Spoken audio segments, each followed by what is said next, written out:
Hello, in this lesson, we'll discuss exactly what a logo design brief is and why it's important, as well as overviewing a brief for a fictional company that I've made specifically for this course.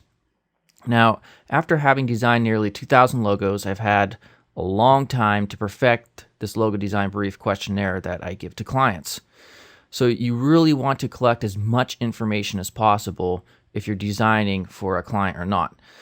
I've had plenty of clients who would fill out my form with one-word answers, and it just wasn't enough to go on. And then after I provided them with the initial draft, they're going crazy and saying, they didn't want this or that and that and this. Now, on the opposite side of the coin, if you're designing for a client, the last thing you want is an intense novel outlining every detail about their life story. So this is the logo design brief questionnaire that I give to clients. I want to go over basically each question, and we'll also fill out the answer for our fictional business. So the first question, it's the most obvious. What is the business name? For our fictional business, it's going to be called Beer Whiz. Now, I always ask what the website address is if they have one. Sometimes clients, they will already have a website design up and they just need a logo for it. So looking at the logo or the website really helps me be able to decide and determine what type of look and feel they're going after just based on how their website looks. Now, do they want a URL in the logo?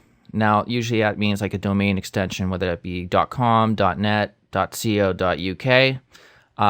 So for our business, we'll say no. Do they want a tagline in the logo?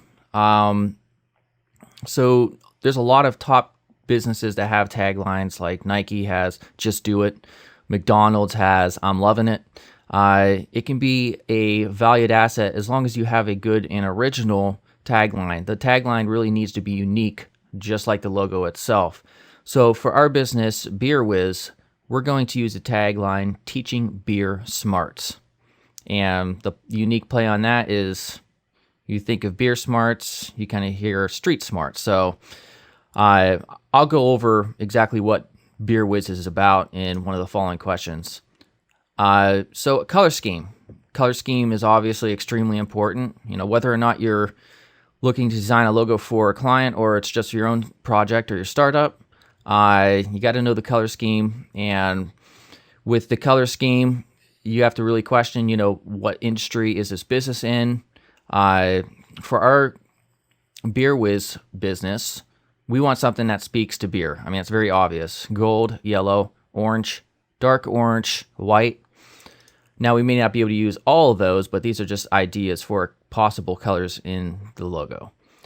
Do we want a symbol or icon in the logo? I'd say after having done, like I said, around 2,000 logos, half of people will request a specific symbol or icon in the logo of some sort, and the other half will just leave that field blank. I guess they would leave that up to my discretion, which is nice.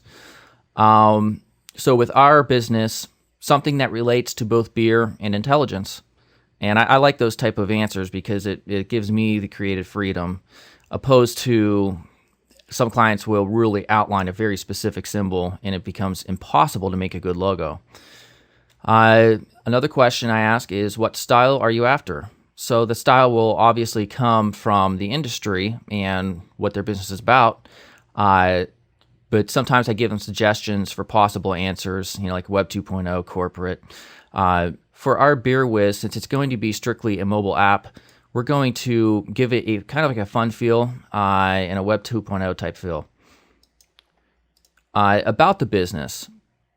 So obviously the most important question aside from the business name is, what is the business about? What are its objectives? For our business, Beer Whiz is a mobile app for all mobile platforms, which will provide users with an interactive encyclopedia for all things beer, from beer brands, history, ingredients, alcohol percentage, and even pricing. So it will also include a beer journal and a beer bucket list. So the last question I ask is, do you have any other comments? And sometimes people will add in here just anything that wasn't specifically addressed in the logo design brief questions above. And for our fictional business, basically that would be, we really want this logo to be a fun, quirky, and intelligent play on our name Beer Whiz. If you could find a way to incorporate beer and being a whiz, as in intelligence, smart, wise, into a single icon or symbol, that would be excellent. And that's really all I ask for my clients when I design logos for the logo design brief. So for the following chapters, we'll come back to this routinely, this fictional logo design brief, in order to give some perspective on the logo design fundamentals we'll cover. And then in a later chapter, we'll design a logo that attempts to accomplish the logo design brief above. Okay, I'll see you next chapter.